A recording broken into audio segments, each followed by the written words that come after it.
Psalm 50, a psalm of Asaph. The mighty one, God, the Lord, speaks and summons the earth, from the rising of the sun to where it sets. From Zion, perfect in beauty, God shines forth. Our God comes, and will not be silent. A fire devours before him, and around him a tempest rages.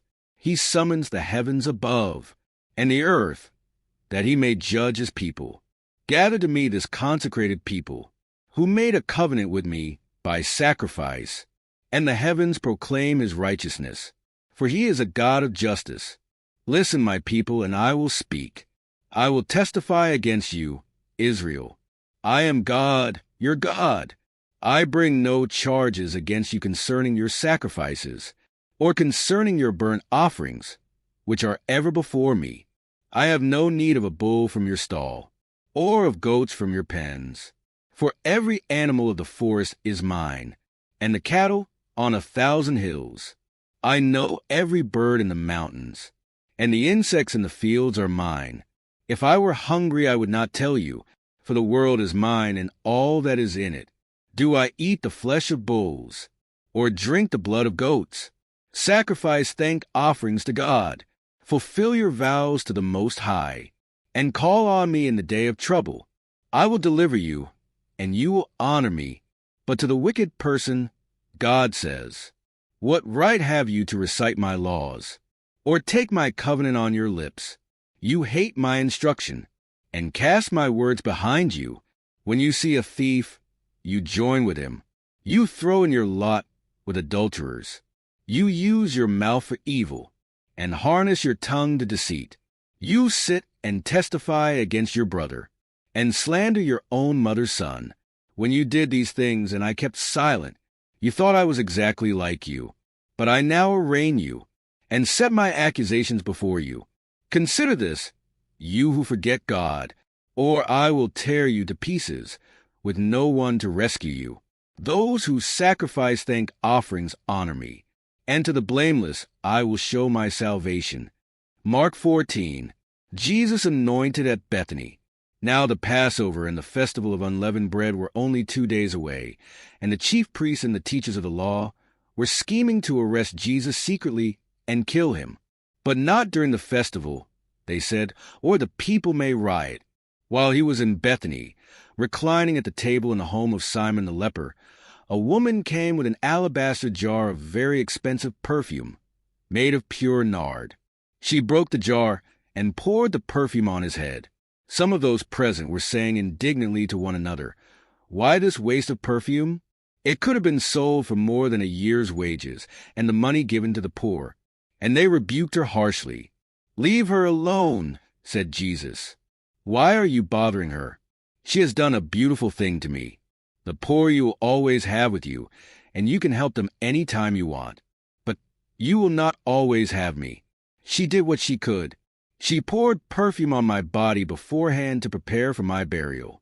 Truly I tell you, wherever the gospel is preached throughout the world, what she has done will also be told in memory of her.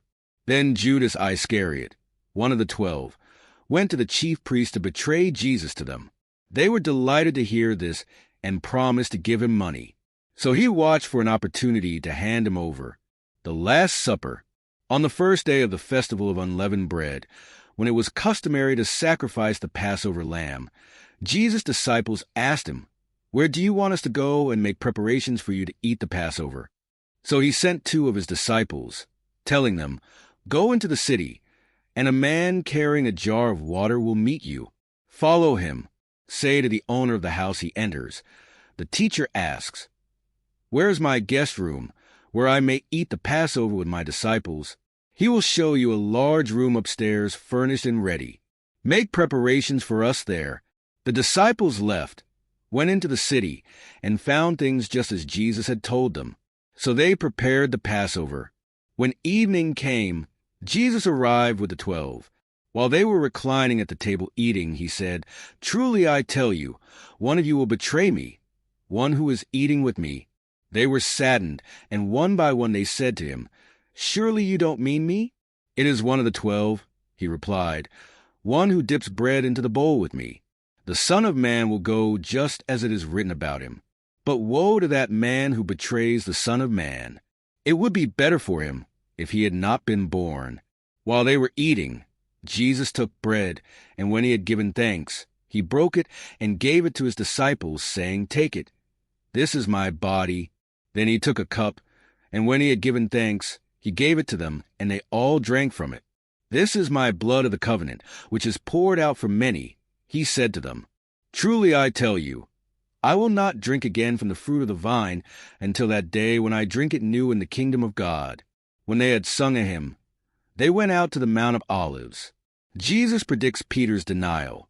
"You will all fall away," Jesus told them, "for it is written, 'I will strike the shepherd, and the sheep will be scattered.' But after I have risen, I will go ahead of you into Galilee."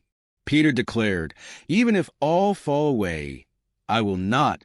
"Truly I tell you," Jesus answered, "today, yes, tonight, before the rooster crows, twice you yourself will disown me 3 times. But Peter insisted emphatically, "Even if I have to die with you, I will never disown you." And all the others said the same. Gethsemane. They went to a place called Gethsemane, and Jesus said to his disciples, "Sit here while I pray." He took Peter, James, and John along with him, and he began to be deeply distressed and troubled. "My soul is overwhelmed with sorrow to the point of death," he said to them. "Stay here and keep watch." Going a little farther, he fell to the ground and prayed that if possible the hour might pass from him. "Abba, Father," he said, "everything is possible for you. Take this cup from me. Yet not what I will, but what you will." Then he returned to his disciples and found them sleeping. "Simon," he said to Peter, "are you asleep? Couldn't you keep watch for 1 hour? Watch and pray so that you will not fall into temptation. The spirit is willing, but the flesh is weak." Once more he went away and prayed the same thing. When he came back, he again found them sleeping, because their eyes were heavy. They did not know what to say to him. Returning the 3rd time, he said to them, "Are you still sleeping and resting? Enough! The hour has come. Look, the Son of Man is delivered into the hands of sinners. Rise, let us go. Here comes my betrayer." Jesus arrested. Just as he was speaking, Judas, one of the 12, appeared. With him was a crowd armed with swords and clubs, sent from the chief priests, the teachers of the law, and the elders. Now the betrayer had arranged a signal with them. "The one I kiss is the man. Arrest him and lead him away under guard." Going at once to Jesus, Judas said, "Rabbi," and kissed him. The men seized Jesus and arrested him. Then one of those standing near drew his sword and struck the servant of the high priest, cutting off his ear. "Am I leading a rebellion," said Jesus, "that you have come out with swords and clubs to capture me? Every day I was with you, teaching in the temple courts, and you did not arrest me. But the scriptures must be fulfilled." Then everyone deserted him and fled. A young man, wearing nothing but a linen garment, was following Jesus. When they seized him, he fled naked, leaving his garment behind. Jesus before the Sanhedrin. They took Jesus to the high priest, and all the chief priests, the elders, and the teachers of the law came together. Peter followed him at a distance, right into the courtyard of the high priest. There he sat with the guards and warmed himself at the fire. The chief priests and the whole Sanhedrin were looking for evidence against Jesus, so that they could put him to death, but they did not find any. Many testified falsely against him, but their statements did not agree. Then some stood up and gave this false testimony against him. We heard him say, "I will destroy this temple made with human hands, and in 3 days will build another not made with hands." Yet even then their testimony did not agree. Then the high priest stood up before them and asked Jesus, "Are you not going to answer? What is this testimony that these men are bringing against you?" But Jesus remained silent and gave no answer.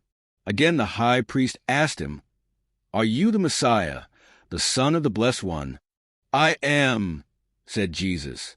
"And you will see the Son of Man sitting at the right hand of the Mighty One and coming on the clouds of heaven."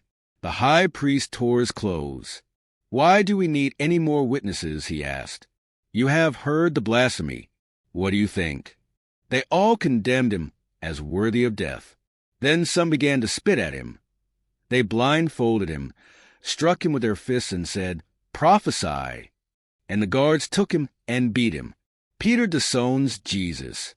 While Peter was below in the courtyard, one of the servant girls of the high priest came by. When she saw Peter warming himself, she looked closely at him. "You also were with that Nazarene Jesus," she said. But he denied it. "I don't know or understand what you're talking about," he said, and went out into the entryway. When the servant girl saw him there, she said again to those standing around, "This fellow is one of them." Again he denied it. After a little while, those standing near said to Peter, "Surely you are one of them, for you are a Galilean." He began to call down curses, and he swore to them, "I don't know this man you're talking about." Immediately the rooster crowed the second time. Then Peter remembered the word Jesus had spoken to him. "Before the rooster crows twice, you will disown me 3 times." And he broke down and wept.